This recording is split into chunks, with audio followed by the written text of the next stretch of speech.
10,000 public toilets, 16 lakh household toilets, 2,500 slum community lavatories, 32,541 washrooms in schools. Why am I giving you toilet statistics? Because all of this was achieved by one Indian, Dr. Bindeshwar Pathak, the founder of Sulabh International, or as we locally call in India, Sulabh Shauchalayas. This special episode is a tribute to Dr. Bindeshwar, who passed away at the age of 80. Born in Rampur Bhagel village in Bihar's Vaishali, he completed education from a village school and graduated in sociology from BN College in Patna and went on to also get a PhD. My research suggests that he also wanted to study criminology from Sagar University in Madhya Pradesh, but before that, he joined the Gandhi Centenary Committee in Patna as a volunteer. He was strongly influenced by Gandhiji's ideology of equality and non-violence. It was in 1968, while working as a volunteer to commemorate one of such Gandhi centenary celebrations, where Dr. Bindeshwar Pathak witnessed firsthand the sufferings and discrimination faced by the manual scavenger community in Bihar. In his own family also, he saw how the elderly generation discriminated and treated those who came to clean the latrines and called them untouchables. He was determined to change this situation. So how did Sulabh begin? In 1970, Dr. Bindeshwar Pathak by then had seen deep-rooted abuse and stigma faced by those who had to manually clean the lavatories. And then he founded in 1970 the Sulabh International. It was not at all easy. Bureaucratic delays, lack of interest, lack of funding. He even had to sell land and his wife's ornaments once to continue with this mission. And then a breakthrough came. Dr. Bindeshwar built the first public toilet in Ara, Bihar. And that story is very interesting. A municipality official gave him 500 rupees to construct 2 toilets for demonstration in the municipality premises in 1973. The model was twin pit pour flush toilet system, replacing earlier that was the buckets. The initiative turned out to be a runaway success. Authorities then sanctioned a project for wider implementation. The fact is, if bureaucrats take interest in such noble projects and encourage such individuals, results are faster and can bring monumental changes. In 1974, he introduced the concept of pay-and-use public toilet, which is now in popular use across India. Sulabh toilets are seen in all major public places, including 36 railway stations, which are used by approximately 20 million people every day. I'm sure you have seen the Sulabh Shaushalaya at Delhi metro station or a railway station or simply while you were crossing a road. So from 1974, the first Sulabh public toilet with 48 seats, 20 bathrooms, urinals and wash basins were thrown open to the public in Patna. And then to 2023, Sulabh's contribution in the field of sanitation is monumental in scale and historical in application of human rights.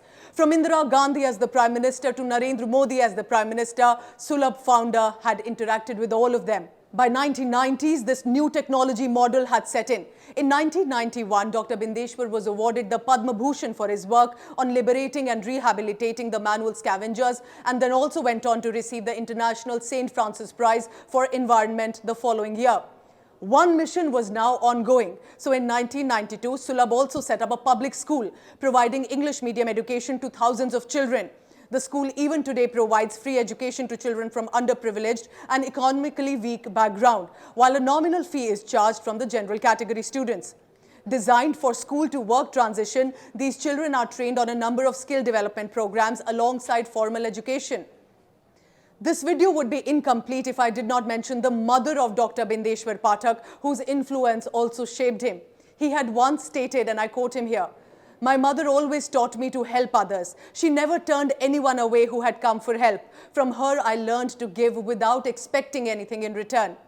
It is said, a man is not born for himself, but for others. These early memories of childhood became his guiding principles. In 2012, he undertook a philanthropic mission at the behest of the Supreme Court of India to work toward welfare of widows of Vrindavan. A monthly stipend of 2,000 rupees was given to each widow to provide a life of equality. Remember this, one man, one idea transformed the country with his efforts, and government across India had to take note of his work and supported him. And not just India, the world started to take note of Sulabh International. In 2003, he was added to the Global 500 Roll of Honor, and in 2009 awarded the prestigious Stockholm Water Prize conferred by the Royal Swedish Academy of Sciences. Energy Globe Award, Dubai International Award for Best Practices, and the Legend of Planet Award from the French Senate in Paris. New York now has a day named after him. April 14th is marked as Bindeshwar Pathak Day in the New York City. He was also awarded Japan's prestigious Nikkei Asia Prize for the contribution to Asia's development. Dr. Bindeshwar was named in an inaugural global diversity list alongside Malala Yousafzai and former US President Barack Obama. In recent years, Swachh Bharat Abhiyan tied up with Sulabh Foundation also with the Indian government's flagship programs which aims to end the open defecation. This technology by Sulabh founder has been declared a global best practice by United Nations Habitat and Center for Human Settlements and is now recommended by the UNDP for use by more than 2.6 billion people around the world. Imagine serving 10 million people at least daily via a technology created for such an important public use.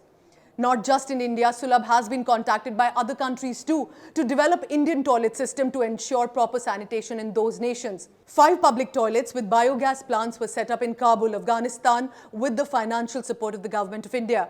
Sulabh has already constructed public toilets in South Africa, China, Bhutan, Nepal, Laos, Ethiopia, Middle East and 10 other countries of Africa where the work is still ongoing. More developing countries are on the mission plan.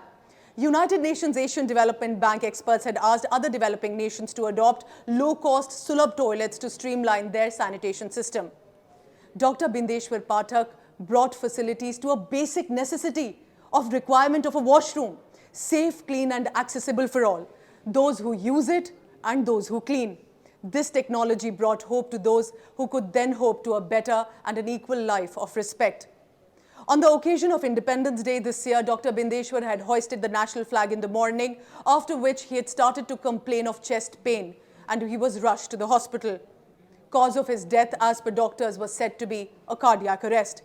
Till his last breath, however, he worked for India and Indians. India will always be proud of Dr. Bindeshwar's work and should do best to carry it forward. Thank you for your services, Dr. Bindeshwar Pathak and Sulabh International. That is all from me today, but we're not done yet. Stay tuned as we bring you What's Happening in India Today by Jessica Goyal. Stay tuned. Pathak's efforts revolutionized hygiene, but another challenge looms large for India, and that is in its police force. You may think that a police force looks like this, when it actually looks like this. Picture this: a thief is being chased by a cop who is not able to catch him simply because he's overweight. Now, while you imagine this predicament and come at me for fat shaming, let me tell you that this really happened in Thiruvananthapuram. Cops weren't able to catch robbers simply because they couldn't run. This article is from 2007, but not a lot has changed since then. In Assam, police officials have been told to lose weight or they will lose their jobs. 67,000 personnel of the Assam Police will be weighed and their body mass index measured as Assam Police is raising the bar and measuring tape. Assam DGP GP Singh had announced the state police decision to professionally record the BMI of all personnel. Singh had said they would be given time till August 15 to get in shape, after which the measuring would begin. In fact, DGP Singh was amongst the first to get his BMI measured. Clocking a BMI of 25, he passed the test. By August 31, all personnel will be similarly measured in 36 locations across the state.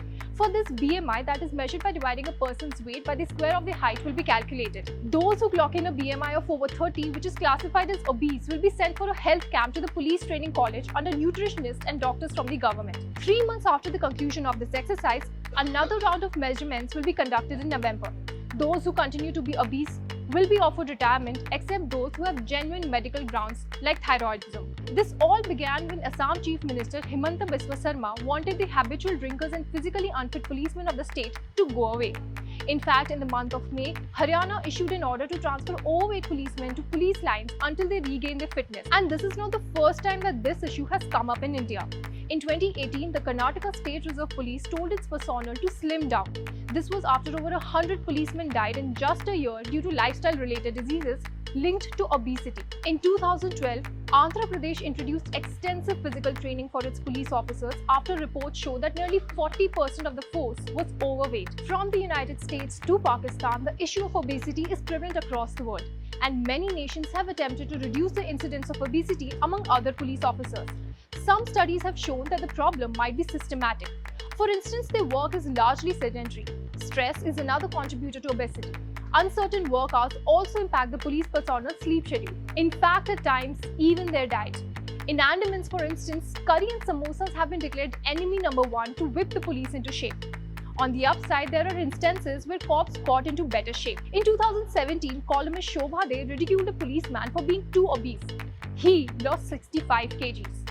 Recently, a Delhi cop lost 46 kgs in 8 months with a strict diet. Now, with the new criteria in order, we might see more such inspiring stories and a renewed police force. Thank you for watching. This is Jessica Goyal signing off. For more informative videos like this, keep watching India Today Newsmo.